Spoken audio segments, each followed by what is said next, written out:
amigos, continuamos con la lectura de este hermoso libro, Orgullo y Prejuicio, escrito por Jane Austen. Capítulo 46. Al llegar a Lambton, le disgustó a Elizabeth no encontrar carta de Jane. El disgusto se renovó todas las mañanas, pero a la tercera recibió dos cartas a la vez, en una de las cuales había una nota diciendo que se había extraviado y había sido desviada a otro lugar, cosa que a Elizabeth no le sorprendió, porque Jane había puesto muy mal la dirección. En el momento en que llegaron las dos cartas, se disponían a salir de paseo, y para dejarla que las disfrutase tranquilamente, sus tíos se marcharon solos. Elizabeth leyó primero la carta extraviada, que llevaba un retraso de 5 días. Al principio relataba las pequeñas tertulias e invitaciones, y daba las pocas noticias que el campo permitía. Pero la última mitad, fechada un día después y escrita con evidente agitación, decía cosas mucho más importantes. Después de haber escrito lo anterior, queridísima Elizabeth, ha ocurrido algo muy serio e inesperado. Pero no te alarmes, todos estamos bien. Lo que voy a decirte se refiere a la pobre Lidia. Anoche a las 11, cuando nos íbamos a acostar, llegó un expreso enviado por el coronel Forster para informarnos de que nuestra hermana se había escapado a Escocia con uno de los oficiales. Para no andar con rodeos, con Wickham. Imagínate nuestra sorpresa. Sin embargo, a Catherine no le pareció nada sorprendente. Estoy muy triste. ¡Qué imprudencia por parte de ambos! Pero quiero esperar lo mejor y que Wickham no sea tan malo como se ha creído, que no sea más que ligero e indiscreto, pues lo que ha hecho, alegrémonos de ello, no indica mal corazón. Su elección, al fin y al cabo, es desinteresada, porque sabe que nuestro padre no le puede dar nada a Lidia. Nuestra pobre madre está consternada. Papá lo lleva mejor. Qué bien hicimos en no decirles lo que supimos de Wickham. Nosotras mismas debemos olvidarlo. Se supone que se fugaron el sábado a las 12 aproximadamente, pero no se les echó de menos hasta ayer a las 8 de la mañana. Inmediatamente mandaron el expreso. Querida Elizabeth, han debido pasar a menos de 10 millas de vosotros. El coronel Forster dice que vendrá enseguida. Lidia dejó escritas algunas líneas para la señora Forster comunicándole sus propósitos. Tengo que acabar, pues no puedo extenderme a causa de mi pobre madre. Temo que no entiendas lo que he escrito, pues ni siquiera sé lo que he puesto. Sin tomar tiempo para meditar y sin saber apenas lo que sentía al acabar la lectura de esta carta, Elizabeth abrió la otra con impaciencia y leyó lo que sigue, escrito un día después. A estas horas, queridísima hermana, habrás recibido mi apresurada carta. Ojalá la presente sea más inteligible, pero aunque dispongo de tiempo, mi cabeza está tan aturdida que no puedo ser coherente. Elisa querida, preferiría no escribirte, pero tengo malas noticias que darte y no puedo aplazarlas. Por muy imprudente que pueda ser la boda de Wickham y nuestra pobre Lidia, estamos ansiosos de saber que ya se ha realizado, pues hay sobradas razones para temer que no hayan ido a Escocia. El coronel Forster llegó ayer. Salió de Brighton pocas horas después que el propio. A pesar de que la carta de Lidia a la señora Forster daba a entender que iba a Gretna Green, Denny dijo que él estaba enterado y que Wickham jamás pensó en ir allí ni casarse con Lidia. El coronel Forster, al saberlo, se alarmó y salió al punto de Brighton con la idea de darles alcance. Siguió, en efecto, su rastro con facilidad hasta Clapham, pero no pudo continuar adelante, porque ellos al llegar a dicho punto tomaron un coche de alquiler, dejando la silla de postas que los había llevado desde Epsom. Y ya no se sabe nada más, sino que se les vio tomar el camino de Londres. No sé qué pensar. Después de haber hecho todas las investigaciones posibles de allí a Londres, el coronel Forster vino a Hertfordshire para repetirlas en todos los portascos y hosterías de Barnet y Hartfield, pero sin ningún resultado. Nadie ha visto por allí a esas personas. Con el mayor pesar llegó a Longbourn a darnos cuenta de todo, de un modo que le honra. Estoy de veras apenada por él y por su esposa. Nadie podrá recriminarles. Nuestra aflicción es muy grande. Papá y mamá esperan lo peor, pero yo no puedo creer que Wickham sea tan malvado. Muchas circunstancias pueden haberles impulsado a casarse en secreto en la capital, en vez de seguir su primer plan.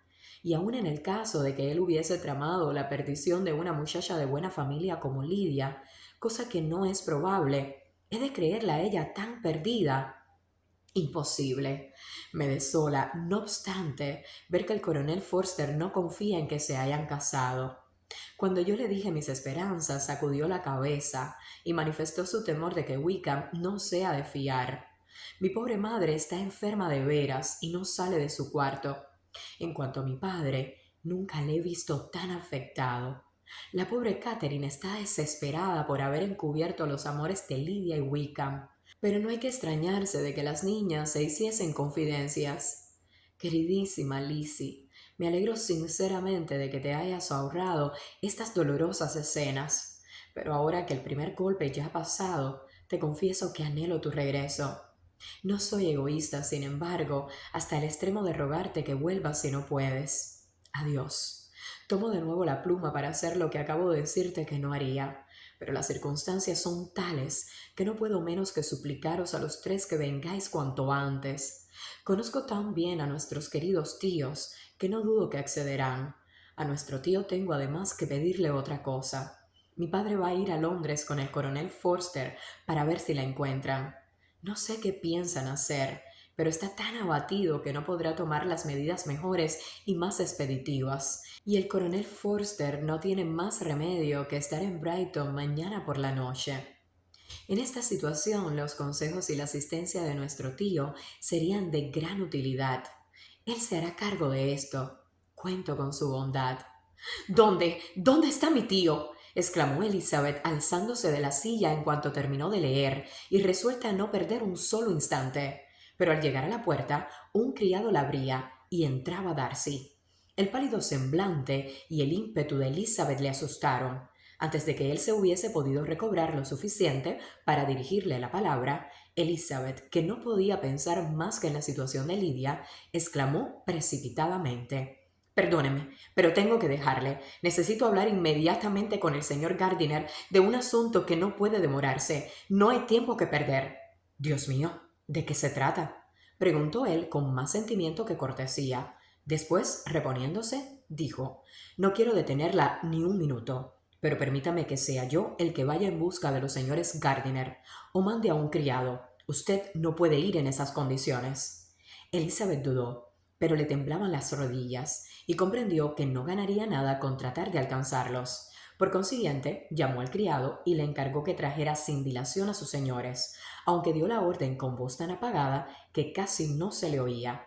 Cuando el criado salió de la estancia, Elizabeth se desplomó en una silla, incapaz de sostenerse. Parecía tan descompuesta que Darcy no pudo dejarla sin decirle en tono afectuoso y compasivo: Voy a llamar a su doncella. ¿Qué podría tomar para aliviarse? ¿Un vaso de vino? Voy a traérselo. Usted está enferma. No, gracias, contestó Elizabeth tratando de serenarse. No se trata de nada mío. Yo estoy bien. Lo único que me pasa es que estoy desolada por una horrible noticia que acabo de recibir de Longbourn. Al decir esto, rompió a llorar y estuvo unos minutos sin poder hablar. Darcy, afligido y suspenso, no dijo más que algunas vaguedades sobre su interés por ella, y luego la observó en silencio. Al fin, Elizabeth prosiguió: He tenido carta de Jane y me dan unas noticias espantosas que a nadie pueden ocultarse. Mi hermana menor nos ha abandonado, se ha fugado, se ha entregado a Wickham. Los dos se han escapado de Brighton. Usted conoce a Wickham demasiado bien para comprender lo que eso significa. Lidia no tiene dinero ni nada que a él le haya podido tentar. Está perdida para siempre. Darcy se quedó inmóvil de estupor. Cuando pienso, añadió Elizabeth aún más agitada, que yo habría podido evitarlo, yo que sabía quién era Wickham, si hubiese explicado a mi familia solo una parte, algo de lo que supe de él. Si le hubiesen conocido, esto no habría pasado, pero ya es tarde para todo. Estoy horrorizado, exclamó Darcy, pero es cierto, absolutamente cierto. Por desgracia, se fueron de Brighton el domingo por la noche y les han seguido las huellas hasta cerca de Londres, pero no más allá. Es indudable que no han ido a Escocia. ¿Y qué se ha hecho? ¿Qué han intentado hacer para encontrarla? Mi padre ha ido a Londres y Jane escribe solicitando la inmediata ayuda de mi tío. Espero que nos iremos dentro de media hora. Pero no se puede hacer nada. Sé que no se puede hacer nada. ¿Cómo convencer a un hombre semejante? ¿Cómo descubrirles? No tengo la menor esperanza. Se mire como se mire, es horrible. Darcy asintió con la cabeza en silencio. Oh, si cuando abrí los ojos y vi quién era Wickham hubiese hecho lo que debía, pero no me atreví, temí excederme. ¡Qué desdichado error! Darcy no contestó. Parecía que ni siquiera la escuchaba. Paseaba de un lado a otro de la habitación absorto en sus cavilaciones, con el ceño fruncido y el aire sombrío. Elizabeth le observó, y al instante lo comprendió todo. La atracción que ejercía sobre él se había terminado. Todo se había terminado ante aquella prueba de la indignidad de su familia y ante la certeza de tan profunda desgracia. Ni le extrañaba ni podía culparle. Pero la creencia de que Darcy se había recobrado no consoló su dolor ni atenuó su desesperación.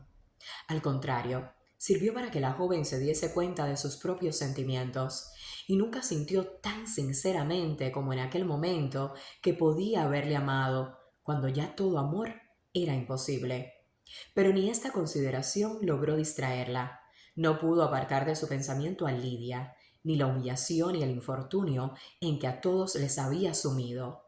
Se cubrió el rostro con un pañuelo y olvidó todo lo demás. Después de un silencio de varios minutos, oyó la voz de Darcy que de manera compasiva, aunque reservada, le decía: «Me temo que desea que me vaya, y no hay nada que disculpe mi presencia, pero me ha movido un verdadero, aunque inútil interés. Ojalá pudiese decirle o hacer algo que la consolase en semejante desgracia, pero no quiero atormentarla con vanos deseos que parecerían formulados solo para que me diese usted las gracias. Creo que este desdichado asunto va a privar a mi hermana del gusto de verla a usted hoy en Pemberley. Oh, sí. Tenga la bondad de excusarnos ante la señorita Darcy. Dígale que cosas urgentes nos reclaman en casa sin demora. Ocúltele la triste verdad, aunque ya sé que no va a serle muy fácil». Darcy le prometió ser discreto. Se condolió de nuevo por la desgracia. Le deseó que el asunto no acabase tan mal como podía esperarse, y encargándole que saludase a sus parientes, se despidió solo con una mirada, muy serio. Cuando Darcy salió de la habitación, Elizabeth comprendió cuán poco probable era que volviesen a verse con la cordialidad que había caracterizado sus encuentros en Derbyshire. Rememoró la historia de sus relaciones con Darcy, tan llena de contradicciones y de cambios, y apreció la perversidad de los sentimientos que ahora le hacían desear que aquellas relaciones continuasen, cuando antes le habían hecho alegrarse de que se terminaran. Si la gratitud o la estima son buenas bases para el afecto, la transformación de los sentimientos de Elizabeth no parecerá improbable ni condenable. Pero si no es así, si el interés que nace de esto es menos natural y razonable que el que brota espontáneamente, como a menudo se describe, del primer encuentro, y antes de haber cambiado dos palabras con el objeto de dicho interés, no podrá decirse en defensa de Elizabeth más que una cosa: que ensayó con Wickham este sistema, y que los malos resultados que le dio la autorizaban quizás a inclinarse por el otro método, aunque fuese menos apasionante. Sea como sea, vio salir a Darcy con gran pesar, y este primer ejemplo de las desgracias que podía ocasionar la infamia de Lidia aumentó la angustia que le causaba el pensar en aquel desastroso asunto. En cuanto leyó la segunda carta de Jane, no creyó que Wickham quisiese casarse con Lidia. Nadie más que Jane podía tener aquella esperanza. La sorpresa era el último de sus sentimientos. Al leer la primera carta se asombró de que Wickham fuera a casarse con una muchacha que no era un buen partido, y no entendía cómo Lidia había podido atraerle. Pero ahora lo veía todo claro. Lidia era bonita, y aunque no suponía que se hubiese comprometido a fugarse sin ninguna intención de matrimonio, Elizabeth sabía que ni su virtud ni su buen juicio podían preservarla de caer como presa fácil. Mientras el regimiento estuvo en Hertfordshire, jamás notó que Lidia se sintiese atraída por Wickham, pero estaba convencida de que solo necesitaba que le hicieran un poco de caso para enamorarse de cualquiera. Tan pronto le gustaba un oficial como otro, según las atenciones que éstos le dedicaban. Siempre había mariposeado, sin ningún objeto fijo. cómo pagaban ahora el abandono y la indulgencia en que habían criado a aquella niña. No veía la hora de estar en casa para ver, oír y estar allí, y compartir con Jane los cuidados que requería aquella familia tan trastornada, con el padre ausente y la madre incapaz de ningún esfuerzo, y a la que había que atender constantemente. Aunque estaba casi convencida de que no se podría hacer nada por Lidia, la ayuda de su tío le parecía de máxima importancia, por lo que hasta que le vio entrar en la habitación, padeció el suplicio de una impaciente espera. Los señores Gardiner regresaron presurosos y alarmados, creyendo, por lo que le había contado el criado, que su sobrina se había puesto enferma repentinamente. Elizabeth les tranquilizó sobre este punto y les comunicó enseguida la causa de su llamada, leyéndoles las dos cartas e insistiendo en la postdata con trémula energía.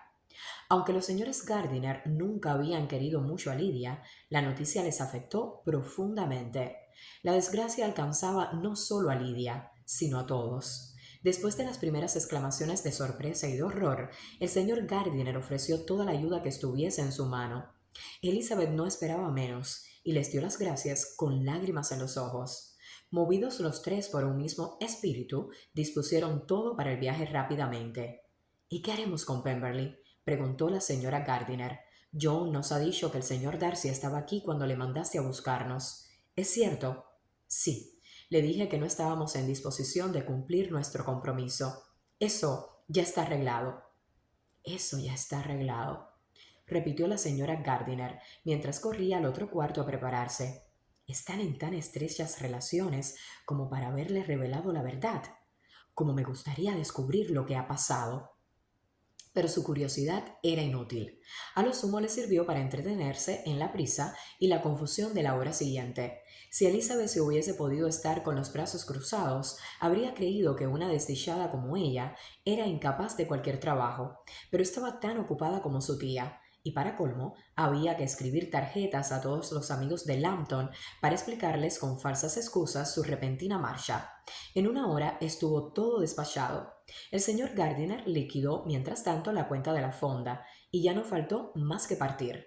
Después de la tristeza de la mañana, Elizabeth se encontró en menos tiempo del que había supuesto sentada en el coche y camino de Longbourn. Capítulo 47. He estado pensándolo otra vez, Elizabeth, le dijo su tío cuando salían de la ciudad. Y finalmente, después de serias consideraciones, me siento inclinado a adoptar el parecer de tu hermana mayor. Me parece poco probable que Wickham quiera hacer daño a una muchacha que no carece de protección ni de amigos, y que estaba viviendo con la familia Forster. No iba a suponer que los amigos de la chica se quedarían con los brazos cruzados, ni que él volvería a ser admitido en el regimiento tras tamaña ofensa a su coronel. La tentación no es proporcional al riesgo. ¿Lo crees así de veras?, preguntó Elizabeth animándose por un momento. Yo también empiezo a ser de la opinión de tu tío, dijo la señora Gardiner. Es una violación demasiado grande de la decencia, del honor y del propio interés, para haber obrado tan a la ligera. No puedo admitir que Wickham sea tan insensato. Y tú misma, Elizabeth, ¿le tienes en tan mal concepto para creerle capaz de una locura semejante? No lo creo capaz de olvidar su propia conveniencia, pero sí de olvidar todo lo que no se refiere a ello. Ojalá fuese como vosotros decís. Yo no me atrevo a esperarlo. Y si no, ¿por qué no han ido a Escocia? En primer lugar, contestó el señor Gardiner, no hay pruebas de que no hayan ido. ¿Qué mejor prueba que el haber dejado la silla de postas y haber tomado un coche de alquiler? Además, no pasaron por el camino de Barnet. Bueno, supongamos que están en Londres. Pueden no haberlo hecho más que con el propósito de ocultarse. No es probable que ninguno de los dos ande sobrado de dinero, y habrán creído que les saldría más barato casarse en Londres que en Escocia, aunque les sea más difícil. ¿Pero a qué ese secreto? ¿Por qué tienen que casarse a escondidas? ¿Sabes por Jane que el más íntimo amigo de Wickham asegura que nunca pensó casarse con Lidia? Wickham no se casará jamás con una mujer que no tenga dinero, porque él no puede afrontar los gastos de un matrimonio. ¿Y qué merecimientos tiene Lidia? ¿Qué atractivos, aparte de su salud, de su juventud y de su buen humor, para que Wickham renuncie por ella a la posibilidad de hacer un buen casamiento? No puedo apreciar con exactitud hasta qué punto le ha de perjudicar en el cuerpo una fuga deshonrosa, pues ignoro las medidas que se toman en estos casos, pero en cuanto a tus restantes objeciones, me parece difícil que puedan sostenerse. Lidia no tiene hermanos que tomen cartas en el asunto, y dado el carácter de mi padre, su indolencia y la poca atención que siempre ha prestado a su familia, Wickham ha podido creer que no se lo tomaría muy a la tremenda. Pero, ¿cómo supones que Lidia sea tan inconsiderada para todo lo que no sea amarle, que consiente en vivir con él de otra manera que siendo su mujer legítima? Así parece, replicó Elizabeth con los ojos llenos de lágrimas, y es espantoso tener que dudar de la decencia y de la virtud de una hermana, pero en realidad no sé qué decir. Tal vez la juzgo mal, pero es muy joven, nunca se le ha acostumbrado a pensar en cosas serias, y durante el último medio año, o más bien durante un año entero, no ha hecho más que correr en pos de las diversiones y de la vanidad. Se le ha dejado que se entregara al ocio y a la frivolidad, y que no hiciese más que lo que se le antojaba. Desde que la guarnición del condado se acuarteló en Meryton, no pensó más que en el amor, en el coqueteo y en los oficiales. Hizo todo lo que pudo para excitar. ¿Cómo lo diría? La susceptibilidad de sus sentimientos, que ya son lo bastante vivos por naturaleza. Y todos sabemos que Wickham posee en su persona y en su trato todos los encantos que pueden cautivar a una mujer. Pero ya ves, insistió su tía, que tu hermana no cree a Wickham capaz de tal atentado. Jane nunca cree nada malo de la gente, y mucho menos tratándose de una cosa así, hasta que no se lo hayan demostrado. Pero Jane sabe tan bien como yo quién es Wickham. Las dos sabemos que es un libertino en toda la extensión de la palabra, que carece de integridad y de honor, y que es tan falso y engañoso como atractivo. ¿Estás segura? Preguntó la señora Gardiner, que ardía en deseos de conocer la fuente de información de su sobrina. Segurísima, replicó Elizabeth, sonrojándose. Ya te hablé el otro día de su infame conducta con el señor Darcy, y tú misma oíste la última vez en Longbourn de qué manera hablaba del hombre que con tanta indulgencia y generosidad le ha tratado. Y aún hay otra circunstancia que no estoy autorizada, que no vale la pena contar. Lo cierto es que sus embustes sobre la familia de Pemberley no tienen fin. Por lo que no se había dicho de la señorita Darcy, yo creí que sería una muchacha altiva, reservada y antipática. Sin embargo, él sabía que era todo lo contrario. Él debe saber muy bien, como nosotros hemos comprobado, cuán afectuosa y sencilla es. ¿Y Lidia no está enterada de nada de esto? ¿Cómo ignora lo que Jane y tú sabéis? Tienes razón. Hasta que estuve en Kent y traté al señor Darcy y a su primo el coronel Fitzwilliam, yo tampoco lo supe. Cuando llegué a mi casa, la guarnición del condado iba a salir de Meryton dentro de 3 semanas, de modo que ni Jane, a quien informé de todo, ni yo creímos necesario divulgarlo. Porque, ¿qué utilidad tendría que echásemos a perder la buena opinión que tenían de él en Hertfordshire?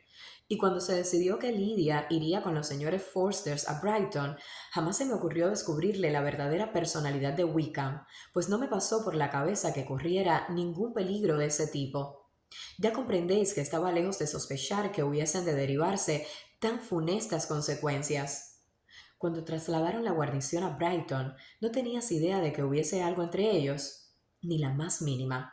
No recuerdo haber notado ninguna señal de afecto ni por parte del uno ni por parte del otro. Si hubiese habido algo, buena es mi familia para que les pasara inadvertido. Cuando Wickham entró en el cuerpo, a Lidia le gustó mucho, pero no más que a todas nosotras. Todas las chicas de Meryton y de los alrededores perdieron la cabeza por él durante los 2 primeros meses, pero él nunca hizo a Lidia ningún caso especial, por lo que después de un período de admiración extravagante y desenfrenada, dejó de acordarse de él y se dedicó a otros oficiales que le prestaban mayor atención.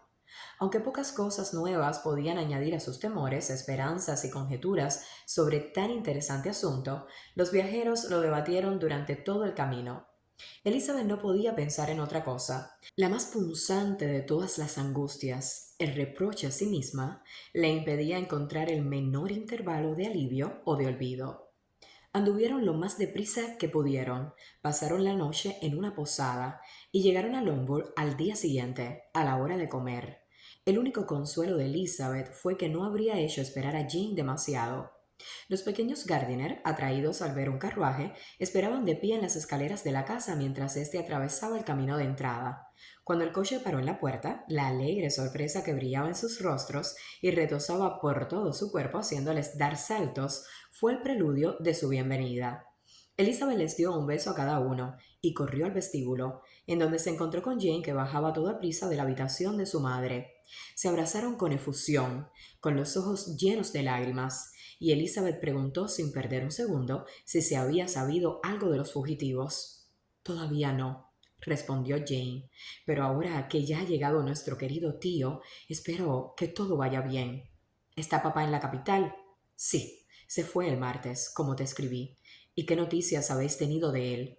Pocas. El miércoles me puso unas líneas diciéndome que había llegado bien y dándome su dirección, como yo le había pedido. Solo añadía que no volvería a escribir hasta que tuviese algo importante que comunicarnos. ¿Y mamá? ¿Cómo está? ¿Cómo estáis todas? Mamá está bien, según veo, aunque muy abatida. Está arriba y tendrá gran satisfacción en veros a todos. Todavía no sale de su cuarto. Mary y Catherine se encuentran perfectamente, gracias a Dios. ¿Y tú? ¿Cómo te encuentras? Preguntó Elizabeth. Estás pálida. ¿Cuánto habrás tenido que pasar? Pero Jane aseguró que estaba muy bien. Mientras tanto, los señores Gardiner, que habían estado ocupados con sus hijos, llegaron y pusieron fin a la conversación de las dos hermanas. Jane corrió hacia sus tíos y les dio la bienvenida y las gracias entre lágrimas y sonrisas. Una vez reunidos en el salón, las preguntas hechas por Elizabeth fueron repetidas por los otros, y vieron que la pobre Jane no tenía ninguna novedad, pero su ardiente confianza en que todo acabaría bien no la había abandonado. Todavía esperaba que una de esas mañanas llegaría una carta de Lidia o de su padre explicando los sucesos y anunciando quizá el casamiento. La señora Bennet, a cuya habitación subieron todos después de su breve conversación, les recibió como era de suponer, con lágrimas y lamentaciones, improperios contra la villana conducta de Wickham y quejas por sus propios sufrimientos, echándole la culpa a todo el mundo, menos a quien, por su tolerancia y poco juicio, se debían principalmente los errores de su hija.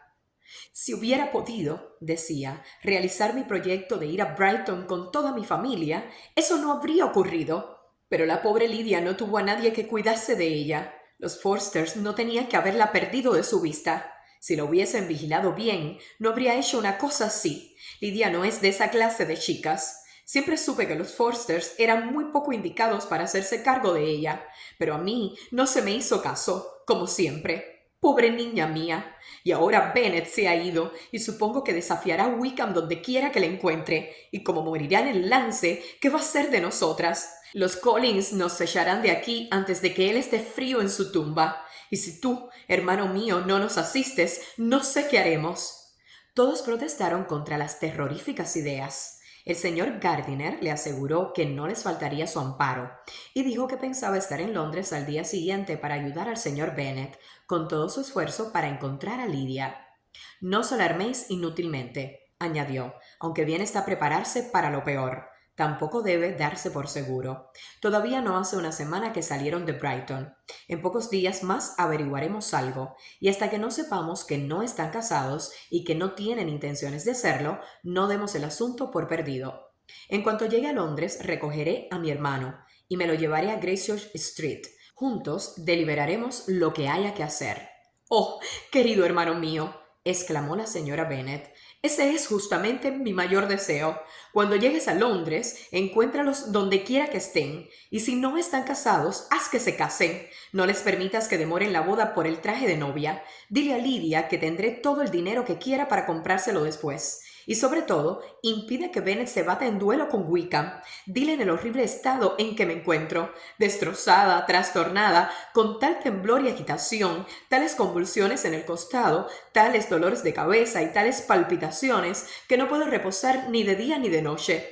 Y dile a mi querida Lidia que no encargue sus trajes hasta que me haya visto, pues ella no sabe cuáles son los mejores almacenes. Oh, hermano, qué bueno eres. Sé que tú lo arreglarás todo.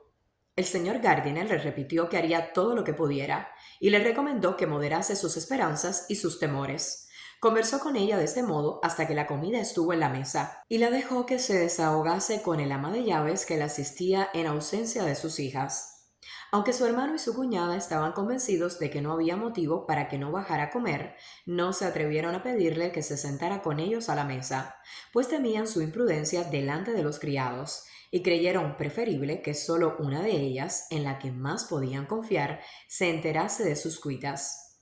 En el comedor aparecieron Mary y Catherine, que habían estado demasiado ocupadas en sus habitaciones para presentarse antes. La una acababa de dejar sus libros y la otra su tocador, pero tanto la una como la otra estaban muy tranquilas y no parecían alteradas. Solo la segunda tenía un acento más colérico que de costumbre, sea por la pérdida de la hermana favorita o por la rabia de no hallarse ella en su lugar. Poco después de sentarse a la mesa, Mary, muy segura de sí misma, cuchicheó con Elizabeth con aires de gravedad en su reflexión. Es un asunto muy desdichado y probablemente será muy comentado, pero hemos de sobreponernos a la oleada de la malicia y derramar sobre nuestros pechos heridos el bálsamo del consuelo fraternal. Al llegar aquí, notó que Elizabeth no tenía ganas de contestar y añadió: aunque sea una desgracia para Lidia, para nosotras puede ser una lección provechosa. La pérdida de la virtud en la mujer es irreparable. Un solo paso en falso lleva en sí la ruina final. Su reputación no es menos frágil que su belleza, y nunca será lo bastante cautelosa en su comportamiento hacia las indignidades del otro sexo. Elizabeth, atónita, alzó los ojos, pero estaba demasiado angustiada para responder. Mary continuó consolándose con moralejas por el estilo, extraídas del infortunio que tenían ante ellos. Por la tarde, las dos hijas mayores de los Bennet pudieron estar solas durante media hora, y Elizabeth aprovechó al instante la oportunidad para hacer algunas preguntas que Jane tenía igual deseo de contestar. Después de lamentarse juntas de las terribles consecuencias del suceso, que Elizabeth daba por ciertas y que la otra no podía asegurar que fuesen imposibles, la primera dijo: cuéntame todo lo que yo no sepa. Dame más detalles. ¿Qué dijo el coronel Forster? No tenía ninguna sospecha de la fuga. Debían verlos siempre juntos. El coronel Forster confesó que alguna vez notó algún interés especialmente por parte de Lidia, pero no vio nada que le alarmase. Me da pena de él. Estuvo de lo más atento y amable. Se disponía a venir a vernos antes de saber que no habían ido a Escocia, y cuando se presumió que estaban en Londres, apresuró su viaje. Y Denny estaba convencido de que Wickham no se casaría. Sabía que iban a fugarse. ¿Ha visto a Denny el coronel Forster? Sí, pero cuando le interrogó, Denny dijo que no estaba enterado de nada y se negó a dar su verdadera opinión sobre el asunto. No repitió su convicción de que no se casarían, y por eso pienso que a lo mejor lo interpretó mal. Supongo que hasta que vino el coronel Forster nadie de la casa dudó de que estuviesen casados. ¿Cómo se nos iba a ocurrir tal cosa? Yo me sentí triste porque sé que es difícil que mi hermana sea feliz casándose con Wickham debido a sus pésimos antecedentes. Nuestros padres no sabían nada de eso, pero se dieron cuenta de lo imprudente de semejante boda. Entonces Catherine confesó, muy satisfecha de saber más que nosotros, que la última carta de Lidia ya daba a entender lo que tramaban. Parece que le decía que se amaban desde hacía unas semanas, pero no antes de irse a Brighton. Creo que no. Y el coronel Forster tiene mal concepto de Wickham. ¿Sabe cómo es en realidad? He de confesar que no habló tan bien de él como antes. Le tiene por imprudente y manirroto, y se dice que ha dejado en Meryton grandes deudas, pero yo espero que no sea cierto. Oh, Jane, si no hubiésemos sido tan reservadas y hubiéramos dicho lo que sabíamos de Wickham, esto no habría sucedido. Tal vez habría sido mejor, repuso su hermana, pero no es justo publicar las faltas del pasado de una persona, ignorando si se ha corregido. Nosotras obramos de buena fe. Repitió el coronel Forster los detalles de la nota que Lidia dejó a su mujer. La trajo consigo para enseñárnosla. Jane la sacó de su cartera y se la dio a Elizabeth. Este era su contenido. Querida Harriet, te vas a reír al saber a dónde me he ido, y ni yo puedo dejar de reírme pensando en el susto que te llevarás mañana cuando no me encuentres. Me marcho a Gretna Green, Y si no adivinas con quién, creeré que eres una tonta, pues es el único hombre a quien amo en el mundo, por lo que no creo hacer ningún disparate yéndome con él. Si no quieres, no se lo digas a los de mi casa, pues así será mayor su sorpresa cuando les escriba y firme Lydia Wickham. Será una broma estupenda. Casi no puedo escribir de risa. Te ruego que me excuses con Pratt por no cumplir mi compromiso de bailar con él esta noche.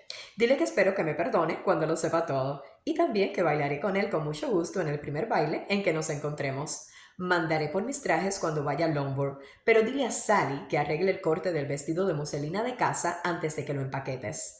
Adiós. Dale recuerdos al coronel Forster. Espero que brindéis por nuestro feliz viaje. Afectuosos saludos de tu amiga, Lydia Bennet. Oh, Lydia, qué inconsciente, qué inconsciente, exclamó Elizabeth al acabar de leer. Qué carta para estar escrita en semejante momento. Pero al menos parece que se tomaba en serio el objeto de su viaje.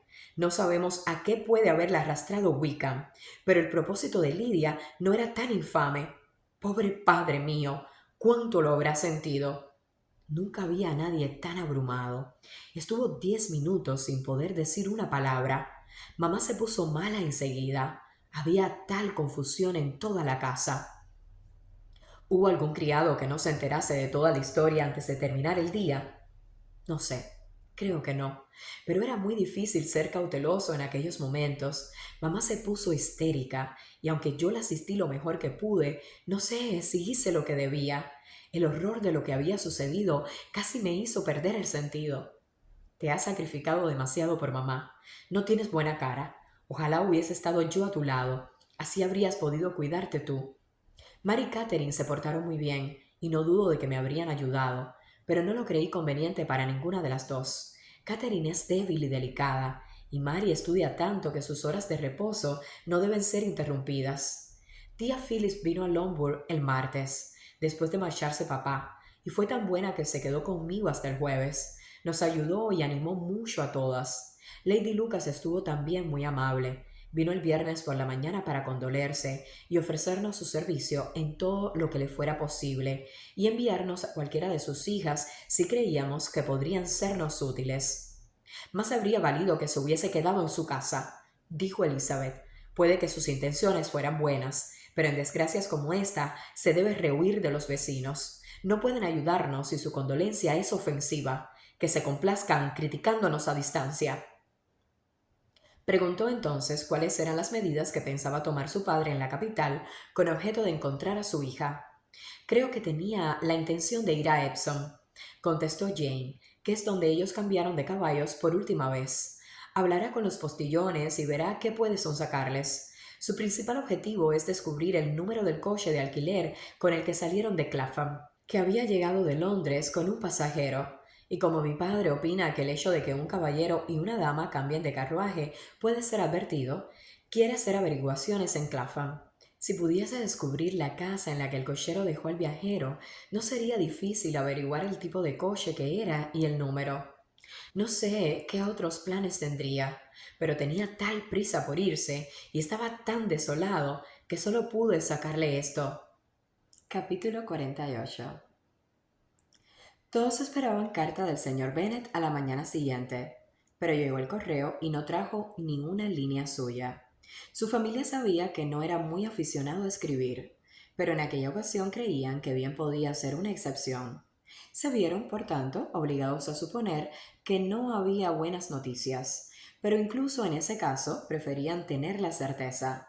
El señor Gardiner esperó solo a que llegase el correo y se marchó. Cuando se fue, todos se quedaron con la seguridad de que así, al menos, tendrían constante información de lo que ocurriese. El señor Gardiner les prometió persuadir al señor Bennet de que regresara a Longbourn cuanto antes para consuelo de su esposa, que consideraba su vuelta como única garantía de que no moriría en el duelo. La señora Gardiner y sus hijos permanecerían en Hertfordshire unos días más, pues ésta creía que su presencia sería útil a sus sobrinas. Las ayudaba a cuidar a la señora Bennet y les servía de gran alivio en sus horas libres. Su otra tía las visitaba a menudo con el fin, según decía, de darles ánimos, pero como siempre les contaba algún nuevo ejemplo de los despilfarros y de la falta de escrúpulos de Wickham, rara vez se marchaba sin dejarlas aún más descorazonadas. Todo Meryton se empeñaba en desacreditar al hombre que solo 3 meses antes había sido considerado como un ángel de luz. Se decía que debía dinero en todos los comercios de la ciudad, y sus intrigas, honradas como el nombre de seducciones, se extendían a todas las familias de los comerciantes. Todo el mundo afirmaba que era el joven más perverso del mundo, y empezaron a decir que siempre habían desconfiado de su aparente bondad. Elizabeth, a pesar de no dar crédito ni a la mitad de lo que murmuraban, creía lo bastante para afianzar su previa creencia en la ruina de su hermana, y esta Jane comenzó a perder las esperanzas, especialmente cuando llegó el momento en que, de haber ido a Escocia, se habrían recibido ya noticias suyas. El señor Gardiner salió de Longbourn el domingo, y el martes tuvo carta a su mujer. Le decía que a su llegada había ido enseguida en busca de su cuñado y se lo había llevado a Grace George Street, que el señor Bennet había estado en Epsom y en Clapham, pero sin ningún resultado, y que ahora quería preguntar en todas las principales hosterías de la ciudad, pues creía posible que se hubiesen albergado en una de ellas a su llegada a Londres, antes de procurarse otro alojamiento. El señor Gardiner opinaba que esta tentativa era inútil, pero como su cuñado estaba empeñado en llevarla a cabo, le ayudaría. Añadía que el señor Bennet se negaba a irse de Londres y prometía escribir en breve.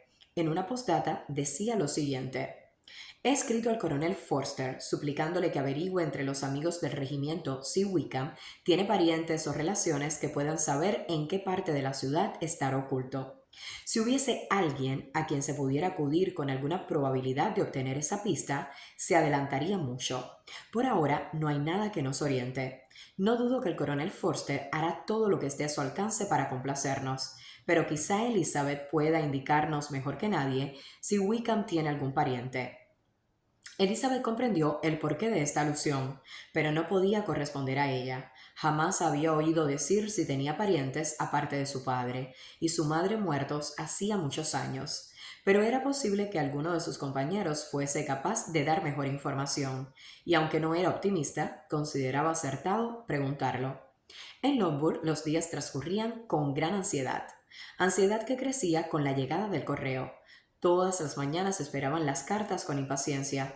Por carta habrían de saber la mala o buena marcha del asunto, y cada día creían que iban a recibir alguna noticia de importancia.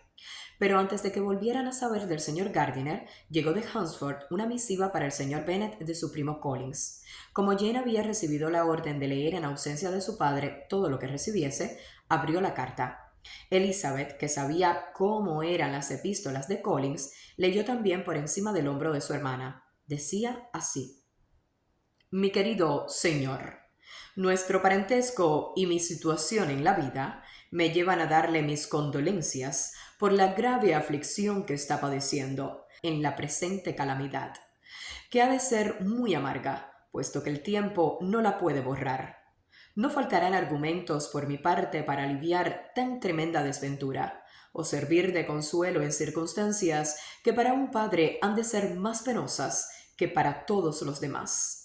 La muerte de una hija habría sido una bendición comparada con esto, y es más lamentable porque hay motivos para suponer, según dice mi querida Charlotte, que esa licenciosa conducta de su hija procede de un deplorable exceso de indulgencia, aunque al mismo tiempo, y para consuelo suyo y de su esposa, me inclino a pensar que debía ser de naturaleza perversa, pues de otra suerte no habría incurrido en tal atrocidad a una edad tan temprana. De todos modos, es usted digno de compasión, opinión que no solo comparte la señora Collins, sino también Lady Catherine y su hija, a quienes he referido el hecho. Están de acuerdo conmigo en que ese mal paso de su hija será perjudicial para la suerte de las demás, porque ¿quién, como la propia Lady Catherine dice afablemente, querrá emparentar con semejante familia? Esta consideración me mueve a recordar con la mayor satisfacción cierto suceso del pasado noviembre, pues a no haber ido las cosas como fueron, me vería ahora envuelto en toda la tristeza y desgracia de ustedes. Permítame, pues, que le aconseje, querido señor, que se resigne todo lo que pueda y arranque a su indigna hija para siempre de su corazón, y deje que recoja ella los frutos de su abominable ofensa. El señor Gardiner no volvió a escribir hasta haber recibido contestación del coronel Forster, pero no pudo decir nada bueno. No se sabía que Wickham tuviese relación con ningún pariente, y se aseguraba que no tenía ninguno cercano. Antiguamente había tenido muchas amistades, pero desde su ingreso en el ejército parecía apartado de todo el mundo. No había nadie, por consiguiente, capaz de dar noticias de su paradero. Había un poderoso motivo para que se ocultara, que venía a sumarse al temor de ser descubierto por la familia de Lidia, y era que había dejado tras sí una gran cantidad de deudas de juego. El coronel Forster opinaba que serían necesarias más de 1000 libras para clarear sus cuentas en Brighton. Mucho debía en la ciudad, pero sus deudas de honor eran aún más elevadas. El señor Gardiner no se atrevió a ocultar estos detalles a la familia de Longbourn. Jane se horrorizó. Un jugador. Eso no lo esperaba. No podía imaginármelo. Añadía el señor Gardiner en su carta que el señor Bennet iba a regresar a Longbourn al día siguiente, que era sábado. Desanimado por el fracaso de sus pesquisas, había cedido a las instancias de su cuñado para que se volviese a su casa y le dejase hacer a él mientras las circunstancias no fuesen más propicias para una acción conjunta. Cuando se lo dijeron a la señora Bennet, no demostró la satisfacción que sus hijas esperaban en vista de sus inquietudes por la vida de su marido. —¿Que viene a casa y sin la pobre Lidia? —exclamó. —No puedo creer que salga de Londres sin haberlos encontrado. ¿Quién retará a Wickham y hará que se case si Bennet regresa? Como la señora Gardiner ya tenía ganas de estar en su casa, se convino que se iría a Londres con los niños, aprovechando la vuelta del señor Bennet.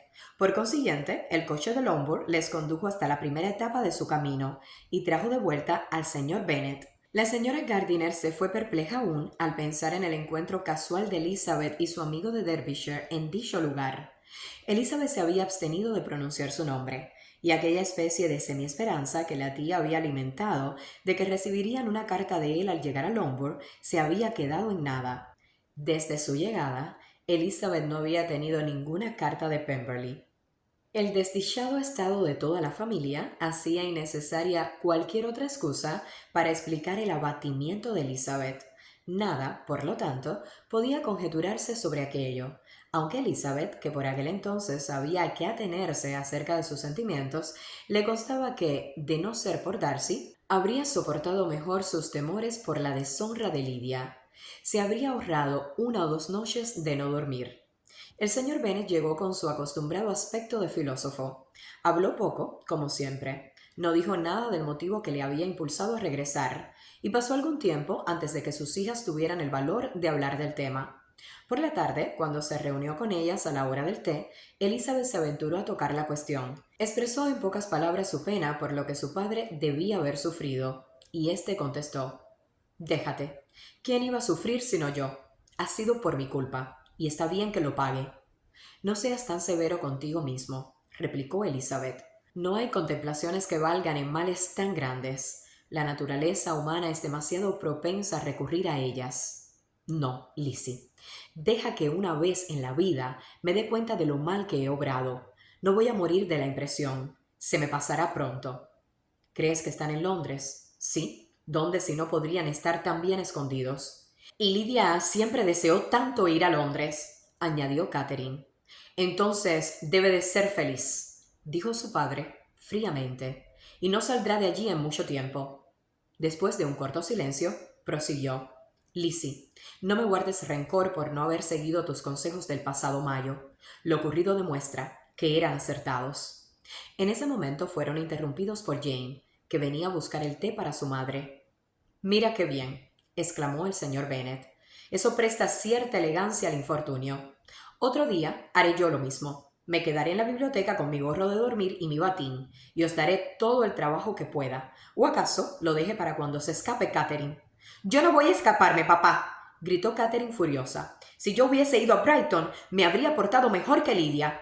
«Tú a Brighton. No me fiaría de ti, ni que fueras nada más que a la esquina. No, Catherine. Por fin he aprendido a ser cauto, y tú lo has de sentir.